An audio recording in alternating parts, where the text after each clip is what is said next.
You are at Lake Rant, where I rant about whatever my $15 a month, $10 a month plus patrons want me to rant about. You can get one of these by being one of those. This one's for Reela, who says, rant about what goes into rolling the dice and thinking intelligently / critically about one's own work. I hear you describe doing these things specifically in Whirling Dervish episode 1, but I am looking forward to actually applying these concepts to in my daily work to find that moment of breakthrough when making content meant for a larger audience. I don't remember exactly what I said in the Whirling Dervish, but rolling the dice and thinking intelligently and critically about your own work. It's a question of, there's a lot of factors that go into like me deciding that I'm going to do something. If I have like a ton of passion for this idea and I know I can get it done like without it having too much of an impact, I'm just going to do it right away. You know, not too much of an impact on my time or my livelihood, you know. Like, if I can get away with doing it, basically, I'll just do it. No question, because I want it to exist. Now, if I have a great idea that maybe takes a little bit of effort, but I think that the audience is going to love it, then I will be more likely to go ahead and make that. So something like, you know, top anime of the decade list. Like, I don't expect it to get like the most views ever, but I know enough people will enjoy this for it to be worth the couple of days that it takes for me to do a video like that.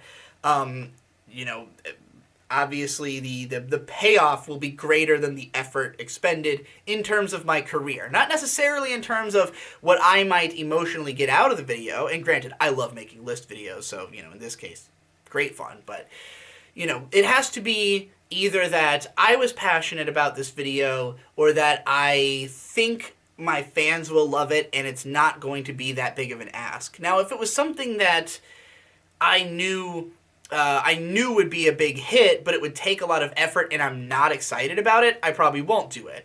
If it's something that I think might not be a hit and will take some effort, that's like the ultimate question zone, and it's where most of my ideas fall. It's a lot of, ooh, this is a good idea, but it will take a little while, and I don't know if anybody will care. And that's like the big zone of confusion where I spend a lot of time. And making the decision of which of those things to go through with is very difficult. Sometimes you know, the breakthrough, as you described, is just realizing that there is a way to do it easier. You know, rethinking the idea and thinking like, okay, for example, the Weathering with You video, right? So the movie just came out, and with Your Name being as successful as it was, I figure people are going to care about Weathering with You. It's still in theaters, so, you know, people might have a chance to see it. I probably should have communicated that in the title, honestly, because I think some people probably just assumed it was a one-day showing without even checking. But I tried to keep it spoiler-free for the early part and then go into spoilers. But, like, there was a way of editing that video that I was imagining when I was writing it, where I actually, you know, match up each scene to what I'm talking about and use other Shinkai films, like footage from those when I talk about those films. But the thing about it is that would have taken way longer to edit. And the video ended up being 25 minutes long. Now, the thing about a 25-minute video is that of a movie that's not out on DVD or Blu-ray is that there is a cam rip of the film that kind of looks like shit that I could have shown to actually show what I was talking about, but it would have been extra effort for something that looks worse, for something that people might not care about that extra effort. And even just putting in the other Shinkai films, which I originally planned to do, when I actually listened to the whole thing, it's like there's maybe a minute of total time out of this 25-minute video where I talk about other Shinkai films. Now, if I'm not going to use specific scenes from Weathering with You, I'm just using trailer footage, then it's going to be a video where you're just watching random trailer footage until occasionally a Shinkai film shows up. So I then, you know, I looked over what footage I had, And I thought, okay, well, I mean, this is a good cross-section of the movie. It doesn't spoil anything. We're just going to have to use these couple of trailers in this music video over and over again, you know? And it's the only way that the visuals are actually going to look good. So I just try to time them well. I try to make it feel like it flows with the script. And in the end, I was happy with the video, you know? Like, it's not the best it could be, because the best version of that video would have full editing and the movie would be out. But for being the fact that I had seen this movie in theater, had the reaction, wrote the script, I mean, what, am I going to hold on to this script? No, it's timely, it's relevant in this moment, this is the only footage I have, and this is what we're going through with. So, would I have made that video, would I have, you know, finished that edit had I not made that decision to scale it back, is much more questionable, or would I have had time to do other things, you know? So there's a lot of my videos where the original vision is bigger, but if I can pare it down to something that can get done within a certain amount of time, then I'll be more likely to do it, you know, when I know that it's not likely to get a ton of views. You know, now granted, if I have an idea and it's like, oh, this will definitely get 100,000 views, and it's like, pour your all into it, by all means. Or even if just I think it'll be so much fun to edit, like that Smash video, the anime characters in Smash video, that was just a ton of fun. Like, I knew it would be easy to do because editing game footage is way easier than anime because you can use more than 10 seconds of footage.